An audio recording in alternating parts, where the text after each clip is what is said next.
Service in Charleston, West Virginia has issued a severe thunderstorm warning for northeastern Boyd County, Greenup County, Meigs County, southern Perry County, Gallia County, Jackson County, southwestern Morgan County, Vinton County, Athens County, Lawrence County, Mason County in western West Virginia, Cabell County in central West Virginia, until 8:30 p.m.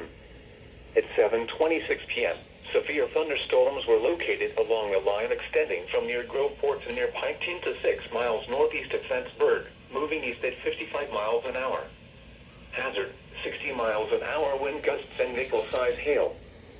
Source, radar indicated.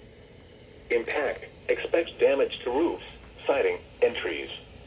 Locations impacted include Huntington, Athens, Ashland, Ironton, Jackson, Wellston, Nelsonville, New Lexington, Point Pleasant, Gallipolis, Cold Grove, Pomeroy, Gloucester, MacArthur, Oak Hill, Rio Grande, Albany, Chesapeake, Racine, and Shawnee.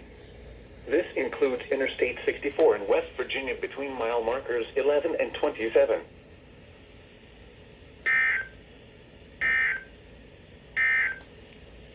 Here is